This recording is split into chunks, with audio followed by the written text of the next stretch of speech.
sigamos orando, Dios va a hacer algo grande. Pero todo esto nos está diciendo que Cristo viene pronto, que se están haciendo los ensayos para la final trompeta. Mateo 24, se nos está dando un preview de Mateo 24, como cuando tú vas a ver una película, dice preview. Levanta mano, todo el que necesite una oración, Padre, en el nombre de Jesús, yo te presento a cada uno de tus siervos. Gracias por darme el honor de tener gente tan maravillosa, lavada con tu sangre. No te ilusiones espiritualmente de las cosas. Si Dios no te llama a ser pastor, no te llenes de ilusión que quieres ser pastor. Si Dios no te llama a comprar una casa, no te ilusiones con esa casa. Si Dios no quiere que tú tengas esto, no te ilusiones con que tú quieres eso. Simplemente aprende a aceptar la voluntad de Dios para tu vida. Que cada bendición llegue en el momento que tú necesitas en tu vida. Nadie verá a Dios por su propio mérito. Nadie llegará caminando a Dios por su propio mérito, con no cubrir sus pies. Nadie llegará al camino de Dios si no es por la sala del Espíritu de Dios que te trae por su camino. Levanta mano y adora a Dios. Aún si podemos mirar la mesa, la comunión que tenemos aquí delante de nosotros, si podemos ver los platos donde ponemos el pan y ponemos las copas del jugo de la vid, es un solemne recordatorio a toda la comunidad de fe que nosotros dependemos todo el tiempo, no solo de celebrar la cena del Señor, sino desde el púlpito de nuestras iglesias, que es central, de donde se proclama la palabra. Saludos, hermanos. Hoy es un día que estamos celebrando la Navidad. Y la Navidad se debe celebrar todos los días, José. Así es. Todos los días debemos celebrar que Jesús vino al mundo, que Jesús nació en Belén de Judea, que Jesús vino a ser el mejor regalo para la humanidad. Así es, Jesucristo es la Navidad, señores, y vamos a celebrarlo con alegría y con gozo, y sobre todo el nacimiento de Jesucristo en nuestros corazones. Estamos en una época donde hay que dar gracias a Dios, hay que honrarlo, hay que bendecirlo. Tantas personas que en este tiempo se sienten solitarios, se sienten deprimidos, se sienten complicados. Sin embargo, yo no veo la razón. La razón es, la Navidad es Jesucristo, y Jesucristo es la única esperanza y plan de salvación para todos. Así es que vamos a celebrar con cariño, con amor, con las familias, en la iglesia, que inclusive hay personas que han descuidado un poco ir a su iglesia, a su templo. Regrese a su iglesia, regrese a su templo, a una vida normal de búsqueda de Dios en el nombre de Jesús. Bueno, creo que esta época de Navidad, como bien lo ha expresado el doctor José Tejada, debe ser el tiempo para que regresen a la iglesia. Volvamos a la iglesia, regresemos a la iglesia, adoremos en la iglesia, sirvamos a Dios en la iglesia. Así como aquellos magos del oriente llegaron para ver al recién nacido, y de igual manera los pastores fueron a ver al niño que había nacido envuelto en pañales, como fue la señal, así debemos regresar a la normalidad nuevamente, volver a los cultos, volver a adorar al Señor. Y esta época de Navidad es una época que se presta para nosotros darle ese culto al Dios Todopoderoso, ese culto de Navidad. En esta fecha ocurren actividades donde las fiestas de Navidad allá en Belén, y se va al mundo entero. Eso es algo glorioso, impresionante. Y sobre todas las cosas, quiero que usted haga memoria del plan de salvación, de qué es en realidad lo que Dios quiso hacer a través del nacimiento de Jesucristo. En este mundo hay muchas personas que se le olvida lo más importante. Recuerde que los años van pasando, la vida va pasando, y hay que tener una claridad exacta de lo que quiero en la vida. Hay que planificar, y dentro de su planificación y mi planificación deben de estar los planes, mi pastor, de aceptar y recibir al Señor Jesucristo en su corazón. Bueno, el relato de Lucas 2 nos dice que aconteció en aquellos días que se promulgó un edicto de parte de César Augusto, en los días en los cuales Cirenio era gobernador, para que se hiciese un censo poblacional. Los romanos practicaban mucho los censos, como los practicamos nosotros cada 10 años. Y todos los que vivían en otras ciudades tenían que regresar a las ciudades de su natalicio. Y se nos dice que José subió de Galilea, de la ciudad de Nazaret a Judea, a la ciudad de David, que se llama Belén. Belén siempre se le conoció como la ciudad de David. David tenía dos ciudades. Belén porque David fue belemita. Jerusalén porque era la ciudad de David. Y a David se le reconoce como Belén, la ciudad de David, y Jerusalén como la ciudad de David. Ellos tenían que ser empadronados, es decir, tenían que ser cotejados como parte de la familia. Y aconteció que estando allí se cumplió los días de su alumbramiento y dio a luz su hijo primogénito. Interesante, dice su hijo primogénito. No se dice de José que era su primogénito, porque Jesús no fue el primogénito de José. Jesús fue el primogénito de María. María tuvo más hijos, pero el primero lo había sido Jesús de Nazaret, pero el primogénito posteriormente de José lo había sido un hijo llamado con su nombre José también. Así es, mi pastor. Entonces, el primogénito, la Biblia nos habla de primogénito, nos habla de unigénito, de el único hijo de Dios y del primogénito de Dios y María. Entonces, Dios quiere tratar con la humanidad, dando a entender el valor que hay en el nacimiento de Jesucristo. Entonces, aquí mire, yo estaba mirando esta palabra, mi pastor, donde nos habla acerca en el versículo 17 del capítulo 2, donde nos dice: entonces se cumplió lo que fue dicho por el profeta Jeremías cuando dijo: voz fue oída en Ramá, grande lamentación, lloro y gemido. Eso da a entender, mi pastor, la persecución severa y fuerte que hubo en contra del niño Jesús. Y el pastor hablaba en otro programa acerca de que el niño se lo llevaron a Egipto, pero todo el tiempo Dios tuvo el cuidado y dando las instrucciones a José y a María para cuidar a esa criatura. Entonces, Dios es tan grande y tan poderoso que Él hace todas las cosas y da la vida al ser humano. Y Él quiso hacerlo a través de su Hijo Jesucristo. Quiso, como quien dice mi pastor, ponerlo a Él como la apropiación, como dice Juan. Y Él es la apropiación por nuestros pecados. Y la sangre de Jesucristo, el Hijo, nos limpia de todo pecado, dando a entender que todo el mundo debe de encaminarse por el camino de la salvación a través de la sangre de Jesucristo, el Hijo de Dios. Muy interesante, dice que verso 16, que Herodes, entonces cuando se vio burlado por los magos, tomando en cuenta los 2 años desde que ellos habían comenzado a inquirir en cuanto al nacimiento de Jesús el Mesías, dice que mandó a dar muerte a todos los niños menores de 2 años en Belén. Esto se le conoce como la masacre de los inocentes. Fue una masacre que se hizo sobre todos esos niños, y se toma una profecía en el Antiguo Testamento cuando dice: voz que fue oída en Ramá, grande lamentación, lloro y gemido, Raquel que llora a sus hijos y no quiso ser consolada porque perecieron. La profecía toma a Raquel y hace mención de un genocidio, de una masacre que hubo de niños en esa época, para avalanchear y para poder avalar la masacre de los inocentes hecha por Herodes el Grande. Y de ahí es que podemos ver que cuando ellos llegaron ya habían pasado 2 años, por lo tanto ya Jesús estaba en la casa, era un niño, era un infante, muy diferente a cuando llegaron los pastores que estaban todavía envueltos en pañales. Qué tremendo, ¿verdad que sí?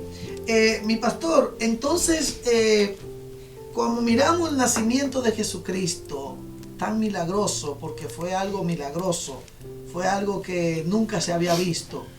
Ese milagro tan grande, ¿cómo es, mi pastor, que José entiende perfectamente las instrucciones del ángel y no la difama y espera su tiempo adecuado? ¿Y cómo es? ¿Cuál es la razón de que Dios permite todo esto? El niño se lo llevan a Egipto, el Señor le habla en sueño: mira, ya murió Herodes, murieron los que querían la muerte del niño, regresa otra vez. Si Dios podía terminar con todo de una vez, ¿qué piensa usted acerca de esto? Todo es para Dios enseñarnos lo que es la paciencia, Dios dejarnos ver la clase de carácter que tenía José. José no se movía basado en emociones, pudo haber sentido ira, resentimiento, enojo. Por el contrario, José se dio cuenta de que no era lo más correcto, porque era un hombre justo. En una programación anterior tú hablaste de la justicia en José. José era justo. El justo sabe pesar entre lo bueno y lo malo y decidirse por lo bueno. El justo sabe discernir entre lo correcto y lo que es incorrecto y decidirse por lo que es correcto. El justo es uno que se mueve bajo la sabiduría de Dios en su vida. Y José sabía que ella quedó embarazada, pero el ángel le hace entender que fue por obra y gracia del Espíritu Santo. José pudo lidiar con ese problema. En esta época de Navidad tenemos que aprender a lidiar con los problemas. Dios permitió todo esto para enseñarnos las fragilidades humanas y enseñarnos que como humanos debemos hacer decisiones que sean correctas, decisiones de reino, decisiones dentro del marco de la voluntad del Creador. Saber que Dios está en control de todas las cosas, pero Dios quiere que nosotros nos pongamos también en control de Él para hacer las cosas correctas. Así es, así es. Entonces, como José era justo, entonces Dios trató con él. Y un justo es alguien declarado sin culpa. Un justo es alguien que Dios lo mira sin culpa, como una persona honesta y correcta en lo que está haciendo. Ahora, la palabra de Dios también nos enseña el regalo que hay. De tal manera amó Dios al mundo que nos ha dado su único Hijo unigénito, para que todo aquel que en Él cree no se pierda, mas tenga la vida eterna. Ese es el regalo de Dios en la Navidad. La Navidad la gente se intercambian regalos, reciben regalos, dan regalos y otros deciden simplemente no creer. Pero sin embargo, mi pastor, la Navidad le da fuerza al cristianismo. Es cierto. La Navidad es una época que fortalece el cristianismo. Dos eventos son importantes. Primero es el nacimiento de nuestro Señor Jesucristo y segundo, la resurrección de nuestro Señor Jesucristo. Toda la demostración mesiánica se mueve bajo estas dos bisagras, que Dios vino al mundo, la encarnación, y a través de María, el medio, y el Hijo de Dios se hizo hijo de los hombres, pero también la resurrección nos demuestra de que Él venció la muerte para nunca jamás poder morir. Algo que me llama la atención es que Dios le habló primero por un sueño. Le dejó saber a José, no rechaces a María tu mujer, porque lo que en ella ha sido engendrado del Espíritu Santo es. Vamos a hacer esta pausa y regresamos inmediatamente.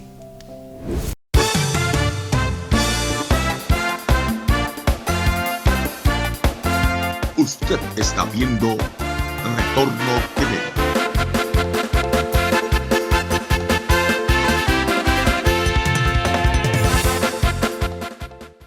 Hola, ¿qué tal? Soy el pastor José A. Tejada del Ministerio Jesucristo Vive y estoy aquí para hacerte una invitación a Roma, Turquía e Israel. Eso será del 1 de noviembre al 11 de noviembre 2022. Viaje con nosotros, estaremos visitando diferentes lugares bíblicos allá en Roma, en Turquía y también en Tierra Santa. En Tierra Santa estaremos en Belén, estaremos en Jericó, Muro de los Lamentos, Monte de los Olivos, en la Galilea y muchos lugares más allá en Israel. Usted puede comunicarse con nosotros a los teléfonos área 917-306-4115 o al 201-667-5630. También puede visitar nuestra página www.ministeriojesucristovive.com y allí usted tendrá más información de nuestro viaje. Que la paz de Dios sea con usted y hasta pronto. La IPJQ y el obispo Dr. Quitín Silva Bermúdez le invita a ser parte de esta peregrinación Grecia con Israel del 6 al 21 de agosto del 2022. En Grecia tomaremos un crucero por las islas griegas para visitar la isla de Mykonos, la isla de Santorini, la isla de Creta que se menciona en Hechos 27 y se relaciona con el naufragio del apóstol Pablo, la isla de Rodas donde estuvo el coloso de Rodas y fue una de las 7 maravillas del mundo antiguo que también fue visitada por el apóstol Pablo, y la isla de Patmos, donde el apóstol Juan estuvo desterrado y recibió las revelaciones del libro de Apocalipsis que profetiza los eventos finales. En Kusadasi, Turquía, visitaremos la antigua ciudad de Éfeso, recipiente de una epístola paulina y otra epístola apocalíptica. En Israel, visitaremos los lugares tradicionales: Tiberíades, Capernaum, Nazaret, Caná de Galilea, Mar de Galilea, Manantial de Gedeón, antigua ciudad de Jerusalén, las ciudades filisteas y Silo, donde según el Talmud, el arca del pacto estuvo 369 años. Estos y otros lugares más. Este será el viaje que has soñado. Inscríbase ya mismo, marcando el 1718-738-5640. Grecia, Israel 2022. Santo es el ser.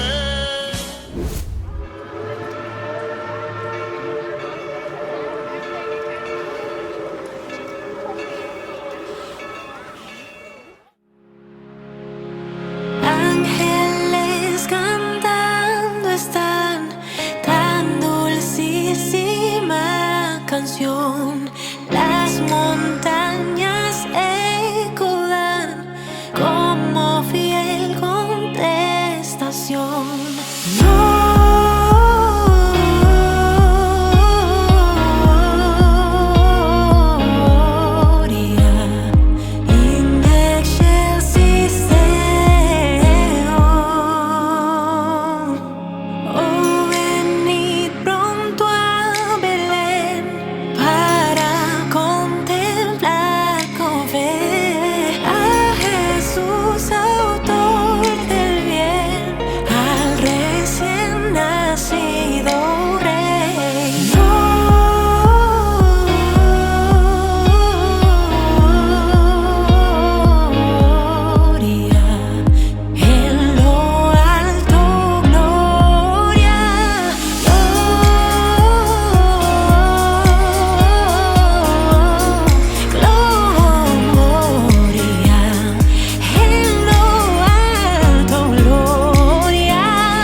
Gracias, porque nuevamente regresamos bajo la continuación de lo que he estado presentando. El primer sueño es el sueño donde le da confianza, le asegura que ella ha engendrado por ahora ese Espíritu Santo.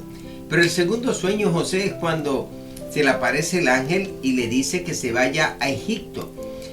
¿Qué sucede entre estos dos sueños? Demostrando que José era obediente. Obedeció en no rechazar a María, obedeció en viajar hacia Egipto. Dos sueños que tienen que ver con su futura familia. El primer sueño con su matrimonio. No rechaces a María, tu mujer. El segundo sueño tiene que ver con la seguridad de la familia. vete a Egipto. Y él se fue a Egipto como el Señor Todopoderoso, por medio del sueño, le había indicado. Y nosotros debemos tener siempre la familia número uno. Pedir que el Señor nos guíe para poder cuidar de nuestra familia, de poder atender nuestra familia, de cuidar de nuestro matrimonio, de cuidar de nuestros hijos, y antes de ir a cualquier lugar, que el Señor lo pueda confirmar. José no se fue a Egipto porque quiso irse a Egipto. José fue a Egipto porque el Señor lo envió a Egipto. Exactamente. Y dice aquí la palabra, y estará allá en Egipto hasta que yo te diga. Porque acontecerá que Herodes buscará al niño para matarlo.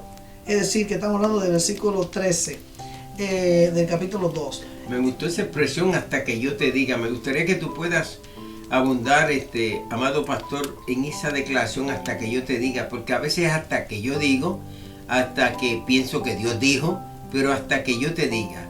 O sea, es ponernos en modo de obediencia, como dijo una predicadora en nuestra iglesia. Así es, todo lo que Dios quiso decirle a él, hasta que yo te diga, hasta que yo te dé las instrucciones de regresar. Eso significa esperar. Esperar. Amén. En el mundo hay que aprender a esperar. Uno no puede tratar de adelantarse al plan de Dios, ni tampoco imponerle a Dios ni a nadie nuestra convicción. Amén. A veces los seres humanos queremos imponer las cosas y queremos que se hagan las cosas como yo quiero, si no, no funciona. O rompen todo, o se molestan, o se incomodan. No, los seres humanos tenemos que entender que cada uno de nosotros somos distintos, somos diferentes. Tenemos nuestra manera de ser, de pensar, de actuar, de vivir. Entonces Dios le dice, hasta que yo te diga. Usted va a esperar aquí tranquilamente hasta que yo te dé la orden, porque la gente que te están molestando allá, esa gente ya va a terminar, va a morir. Entonces eso era el problema que había, era una persecución fuerte. O sea que mientras Herodes estuviera vivo, la vida de Jesús corría peligro. Y por eso dice, hasta que yo te diga. Y luego vemos que Herodes muere, entonces puede regresar. Mientras Herodes esté vivo, muchas cosas corren peligro. Por eso hay que hacer la voluntad del Señor y esperar hasta que el Señor diga, es ahora. Le dio la orden, ve, pero luego le diría, regresa ahora. Exactamente. Y la orden era esperar, porque el plan de Dios no era que Jesucristo muriera siendo un niño. El plan de Dios era que llegara hasta ser adulto y que tuviera un ministerio de predicación. Amén. El plan de Dios no era un plan como quien dice, nació un niño y murió y ya está. No, era un plan de enseñar a la gente, formar gente para el ministerio, porque dedicó más tiempo Jesucristo a esos 12 hombres, formándolo y educándolo y enseñándole, que a las multitudes. Entonces me quieres decir, José, que no es el niño Jesús el que salva, no es el infante Jesús el que salva, no es el adolescente Jesús el que salva, sino Jesús, el joven adulto, el que murió por nuestros pecados. ¿Y por qué hay tanta gente dándole culto al niño Jesús o dándole culto a la Sagrada Familia? ¿Por qué no se enfocan, no en la Sagrada Familia? Enfóquense en Jesús, que fue el único que murió por nuestros pecados. José no murió por nuestros pecados, María no murió por nuestros pecados, la Sagrada Familia no puede salvar a nadie, pero Jesús sí pudo salvar a José, a María y a todos nosotros. Exactamente, y es un puente lo que Dios utiliza en Jesucristo, un puente que nos conecta, así como cuando usted va allá a Turquía, que hay un puente que conecta a Asia con Europa. Así es una conexión. Ese puente, el único que lo puede conectar es Jesucristo, porque había una línea muy corta, humanamente hablando, que el hombre no podía cruzarlo. El hombre no podía redimirse a sí mismo. Amén. El hombre no podía hacerlo por su propia cuenta, porque lo que la justicia de Dios pidió fue la sangre de su propio Hijo. Wow. Eso es algo grande, mi pastor. La sangre de Jesucristo. Dios podía haber dicho, bueno, un ángel, un arcángel o otro ser humano o alguien, pero Dios dijo, no, yo voy a asumir la responsabilidad y voy a entrar en un compromiso con la raza humana. Entonces, José, la verdadera Navidad, si no tiene a Cristo, no es Navidad. No son las luces, no son los árboles de Navidad, no son las guirnaldas navideñas, no es la música, sino que Cristo es la esencia y es la naturaleza de la verdadera Navidad. ¿Tú quieres tener una verdadera Navidad? tienes que tener a Jesús en el pesebre de tu corazón, tienes que tener a Jesús en tu vida. Jesús tiene que venir y ser la Navidad en ti. Así que en estas Navidades no dejes a Cristo fuera de las mismas. Sin Jesús en la Navidad no hay Navidad. Ese es el acuerdo y el compromiso, que sin Jesucristo no hay Navidad. Como canta mi esposa, sin Cristo no hay Navidad. La única esperanza de usted, mi amigo, mi amiga, mi amable hermano, hermana que está con nosotros en esta ocasión, la única esperanza, mi pastor, de todo lo que conlleva a la salvación es Jesucristo. Ahora, el compromiso es mutuo. Recuerde que en la cruz el Señor firmó con su propia sangre, derramando su sangre con la firma eterna, que esa sangre le habla a Dios como si fuera hoy mismo ese sacrificio. La sangre de Jesucristo está representando a toda la humanidad, las 24 horas delante del trono de la gracia. Bendito y alabado sea el nombre de Jesucristo.